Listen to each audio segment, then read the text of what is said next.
for such an important discussion today. Important developments, First Nations, appreciate you very much.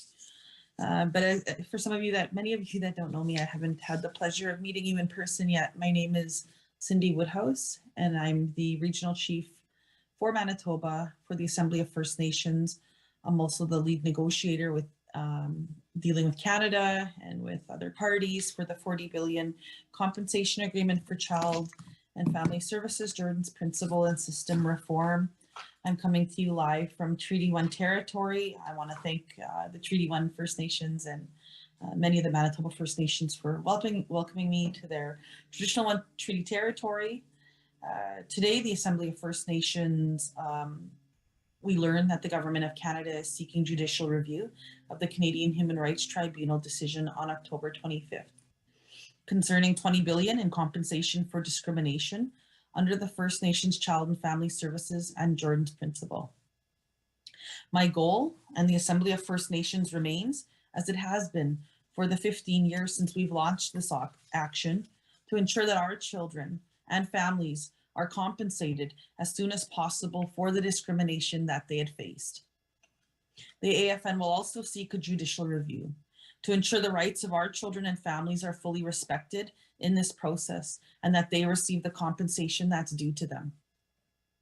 We will also continue to press Canada to examine all options, including seeking a negotiation resolution to get compensation flowing to our children and our families in many of our First Nations communities and across this country, regardless of what is happening through these legal processes.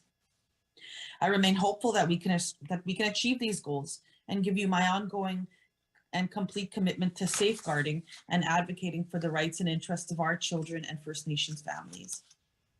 I urge everyone to remember that there is 20 billion in compensation and more than 300,000 people waiting for justice. The AFN will now take the time to review Canada's judicial. We will be communicating with chiefs about these decisions and look forward to discussing this further at the Special Chiefs Assembly next month. So I think that's it for my remarks. If I can, Kelly, if you want to open up the call for questions, comments, concerns. Thank you very much, Regional Chief. For those of you who would like to ask a question, you can use the raise hand function, or you can put your name in the chat, and I'll watch for those that have typed there. So, any questions from anybody?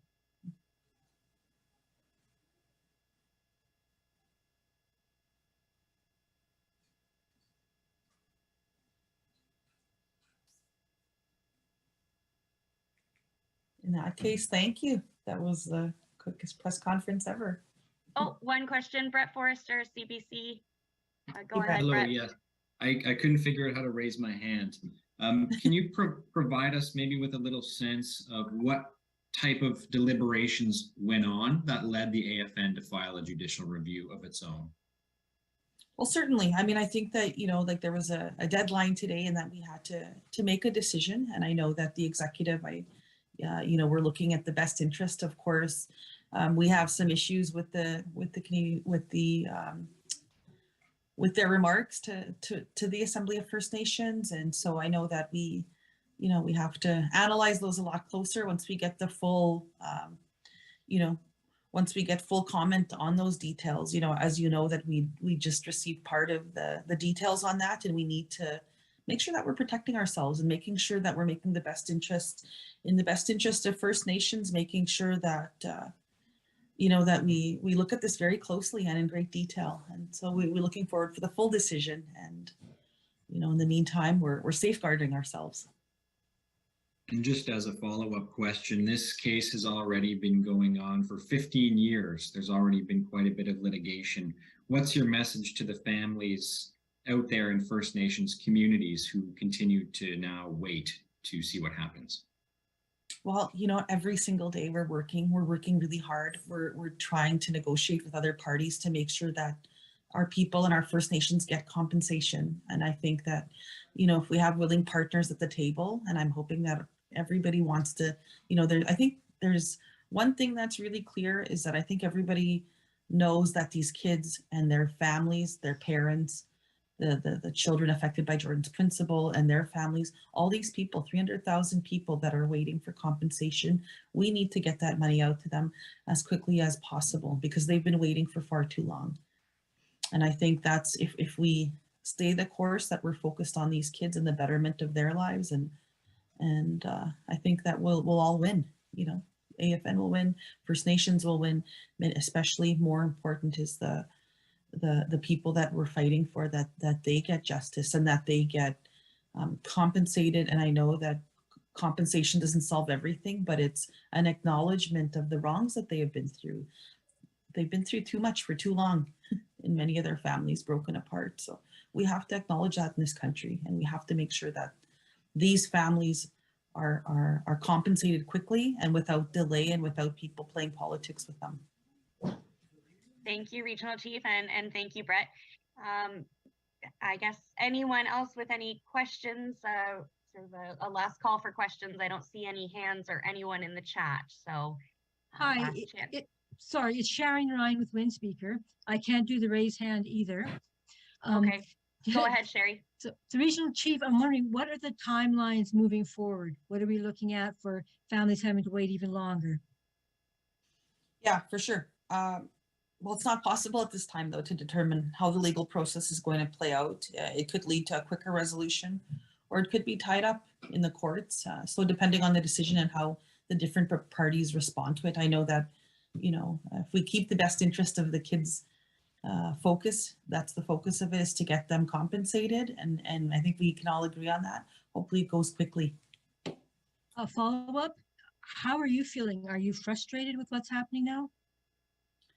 Certainly I was frustrated a couple of weeks ago. You know, you do a lot of this work, you're on the road constantly, you're in negotiations, and you can't, you know, of course, those are settlement privilege to First Nations directly. And you know, you work really, really hard for something, and you know, is everything perfect in this country? Absolutely not. Is everything, but I think that's a negotiation. When you negotiate and you do a good deal for First Nations people, and you want to find resolve for that, and then for that to be stalled could be certainly very frustrating. But what I can imagine how the people are feeling, that many people were very disappointed, because I know that they were looking forward to having a quick resolve on that, having processes set up so that their families would be compensated, they would be compensated, and that, you know, we could finally say sorry to them for what they've been through. You know, we shouldn't have done that to many of these kids. Many of these kids I grew up with on reserve.